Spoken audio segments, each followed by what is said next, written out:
What's going on, guys? This is Burrs. I'm here with a blanket and sleeping bag configuration set up for our scientific thermometer test here. What we're going to do is we're going to take a food thermometer, which has a sharp end we're going to tape off, and we're going to put this inside the sleeping bag, and we're going to see what temperature it'll get within 10 minutes. Now, what system do we have here? We have a Swiss Gear 60-degree biker bag. It's extremely lightweight. It's just basically for about 60 degrees. You can use it down at probably about 45 and get away with it. But what we're going to do is, it's 25 degrees outside right now. We're going to wrap this Israeli wool blanket around it. It's 100% wool.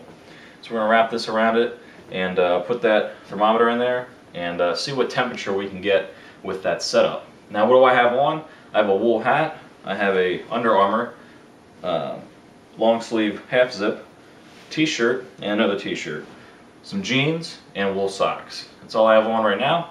And what I'm going to do is I'm going to go outside for 10 minutes, let myself cool down. I have the stuff outside for about 10 minutes. And then I'm going to go outside and I'm going to get in the configuration we have here, put the thermometer in there, wait 10 minutes, and see what the temperature is, and see how it rises throughout that period.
At this point,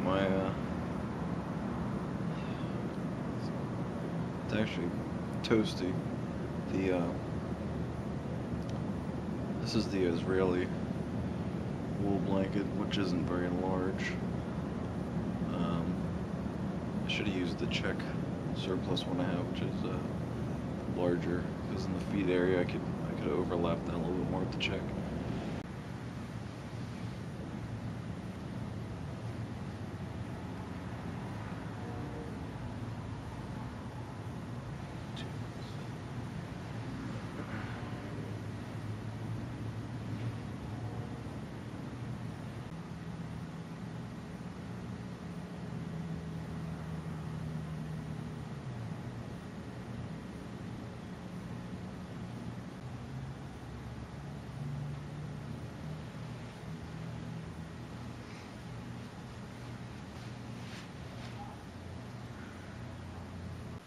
So what we saw there with the wool blanket over top of the synthetic Swiss Gear 60-degree bag was that we got about 65 degrees on the temperature, on the internal temperature of that setup. Now, because this is an Israeli 100% wool blanket, it's not cut as generously as, say, an American, or I have a Czech Israeli wool blanket that I could have used. I probably should have used it, and I'll use it in another video, but in this one I used the Israeli one, and it only came up to about here on me, so it came up to about my midsection.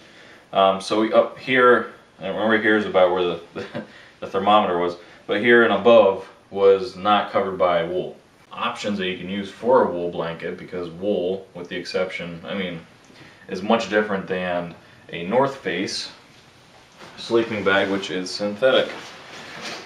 This sleeping bag were to get wet, or even this sleeping bag that is synthetic, is not going to retain the heat that if a wool blanket or anything wool, 100% wool, would retain.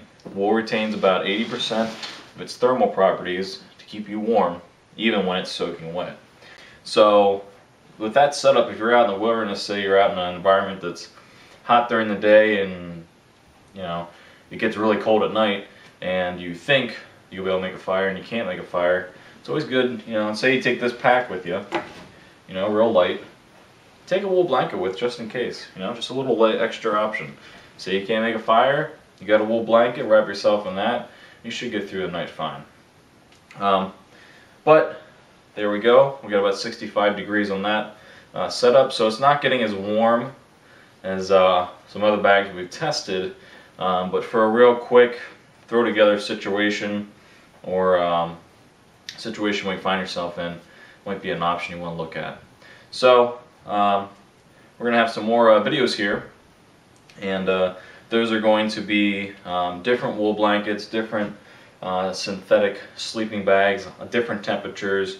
I'm probably going to go down to about 0 and test out the sleeping bags that I have and the sleeping bag systems that I use. So there's this video. If you have any questions in regards to sleeping bags or anything like that, go ahead and let me know. And if you have any remarks or comments, go ahead and leave them down there. And until next time, later.